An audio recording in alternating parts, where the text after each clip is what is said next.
Hi guys, I'm Tejal. In this video, I'm going to be sharing with you my account of what it was like to get a driving license in Dubai, UAE. I will be going into a step-by-step process of how it went and just an overall review. So let's get started. First, I want to get out of the way that this is not in any way any promotional video, any promotional material for any driving school, specifically the one that I went to, which was GMDC, Galadari Motor Driving Center. And this is also not a critique, it is just me sharing my experience to everybody who would want to hear about it. So yeah. So first, let's talk about why to get a license in the first place. So Dubai as a city is a very car-friendly place, more car-friendly than other parts of the world. It is developing very fast. We've got new roads building up every single day, new flyovers. And in terms of public transportation, it's changing all the time. We just had a new metro line that was announced. It's going to be completed in, I think, 6 years. So, well, driving means that you can get yourself places yourself. You can be independent. So I would say that it is greatly beneficial and has been extremely helpful for me to be able to drive here. The license which I have is to drive an automatic gear light motor vehicle, so I'm not eligible to drive manual gear. And also my first license, this one is valid for a year. Okay, now I'm going to talk a little bit about which school I chose. So like I previously mentioned, I went to Galadari Motor Driving Center. Specifically, I went to the head office, one of the head offices. There's two of them, one's in Al Quoz and one's in Gises. There was some summer offer going on, and I decided that it would be a good idea to get started, and hopefully I would be done within the same year, which I was. It took me, I would say, 4 months on and off with the different events that were happening in my life with the school and traveling and things like that. It took me roughly 4 months to complete the entire process and get my license. So when I signed up, I was given a point of contact whom I talked to and asked questions about prices, about payments, about registering my file into the driving school. Basic questions they asked for the Emirates ID, for passport copy, for where in Dubai I lived, so that they could get transportation accordingly arranged. I didn't end up using it for the most part. I was dropped to and fro, so that was okay. But they do have transportation for those who need it. All schools do in Dubai. So I had applied when I had turned 18. I think I was 2 months into 18. And the youngest age that you can start your driving lessons is 17 and a half, so 17 years and 6 months. There are also different processes if you have previous driving experience. Because I was a newbie, I had to take a specific amount of classes, but if you did have a license or driving experience, that would change. So for details about that, you would have to look at the driving school website. So specifically for GMDC, the tests happen in the head offices, so in the Gises office and the Al Quoz office. So I found it pretty helpful to do my classes there itself, so that I was familiar with the roads, with the turns, and it was not a new atmosphere and a new setting when it was time for me to do the tests. Of course, if you're not able to do that, it's completely okay. You can always choose an accessible location, but if you're able to do your classes in the head offices at GMDC, please do. Okay, first things first, it was the theory test. That was the first major milestone. I had to do a set of classes to learn the theory beforehand. You can either do that in the office, you can cover the entire theory in one day if you go to the driving school. I think it's an 8-hour class, but they just finish it off in one day and you're through and you can book your test directly. What I did was I did my theory classes online, so I did break it up between 2 to 3 days, but again, I just dedicated my days to it, so it did not take that much time. So once you're done with the theory, you go ahead and practice the mock test. Now the mock test is like 300 and something questions. I think it was 331 different questions of all the possible things that could be asked to you, all the possible things you need to know as a future driver. whether this be signs, whether this be like unsaid rules, whether this be about speed limits, whatever it is. I did that mock test like 2 to 3 times, which is a lot considering how many questions they are, and it really familiarizes you with what you need to know before actually going into the practical part of your driving school journey. So I did the mock test and I booked my theory test. I went to the center and I got my theory test done. It is out of 40, and I remember getting 1 wrong, so it was 39 out of 40.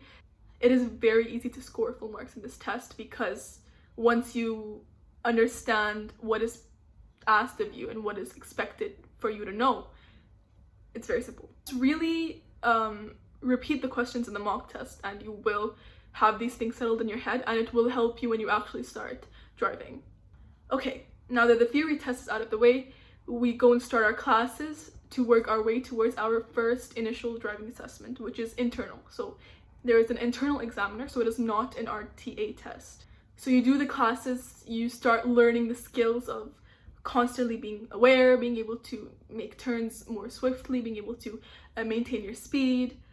So once these classes elapse, you do your initial driving assessment, where you take the driving school vehicle and you go out on the road for approximately 10 minutes. That's what most driving tests are for. Many people are able to pass this on the first go, but in case you don't, that is completely okay, because it is kind of more common to fail than to pass a test. So I passed my test on the second go. I did fail once, and you eventually learn, because once you fail a test, you have to redo a specific set of classes. For GMDC, it was 8 classes, so that's 2 days worth of classes. You do 2 hours per day. So you do those, and then you retake your test, and then you're way better equipped. You're less nervous because you know what to expect, and you just go ahead and do it. And once you pass that, you move on to the next stage. All right, then we move on to parking. For the parking classes, there are 5 skills that you need to learn. 3 of them are types of parking. So we have angle, we have garage, and we have parallel. Then we have the emergency brake, and we have the slope test.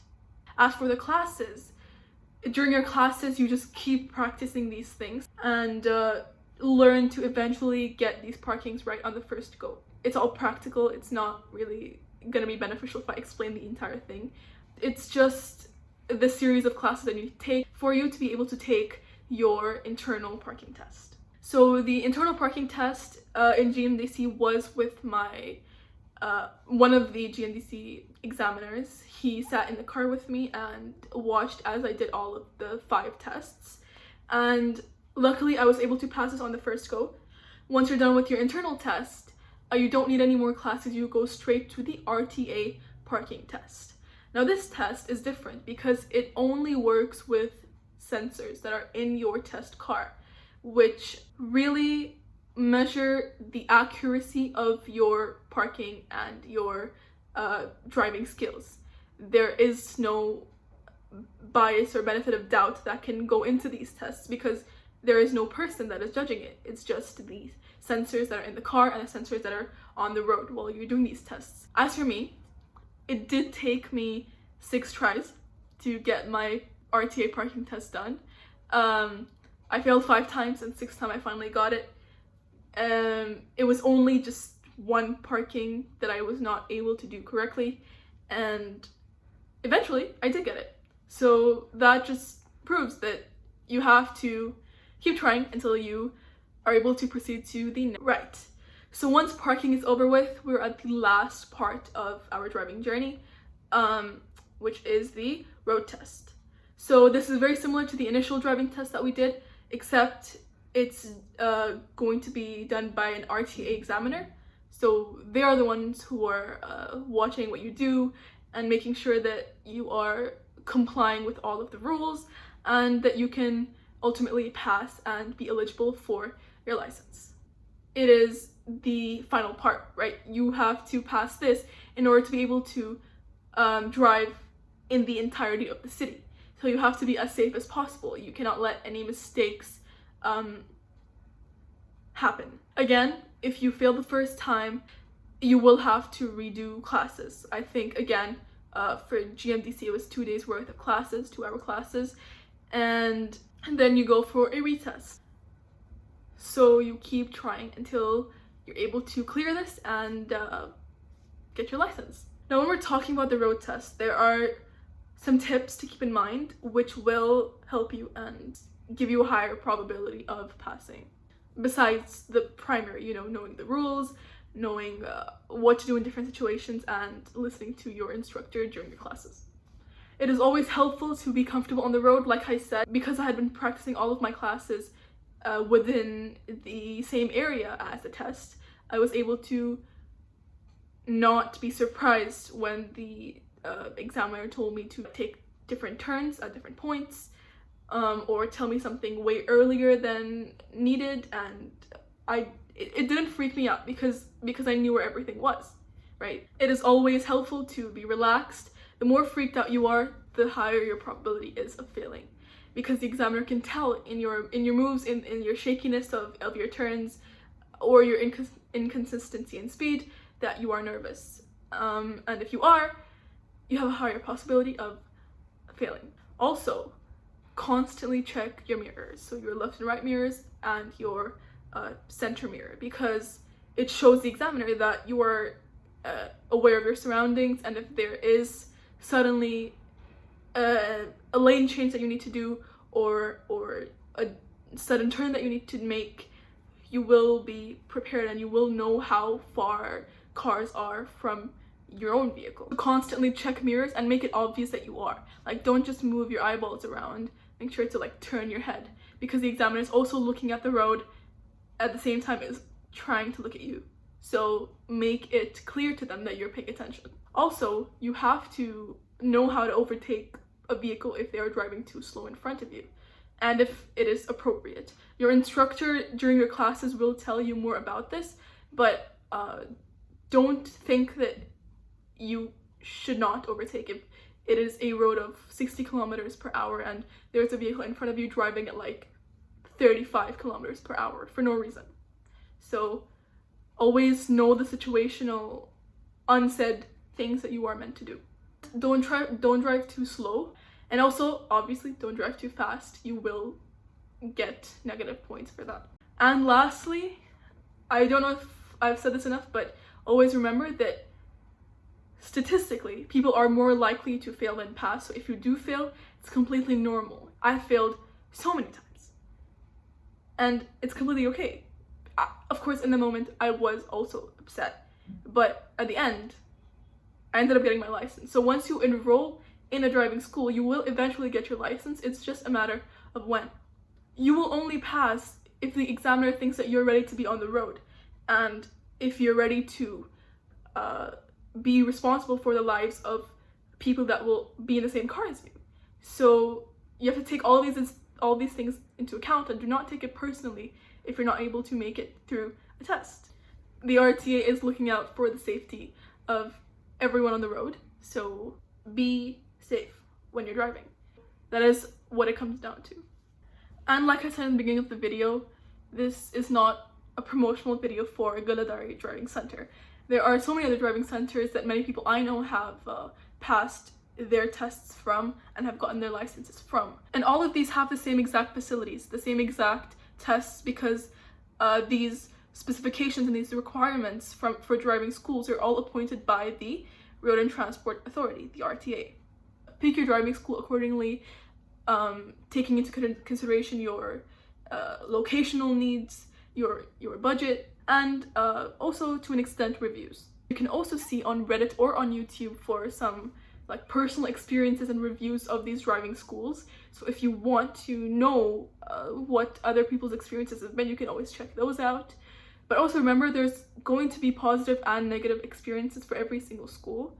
At the end of the day, you're just going there to get your license. So don't completely rely on the reviews to choose your driving school. I think that's about all of the points that I wanted to cover. So thank you so much for watching this video.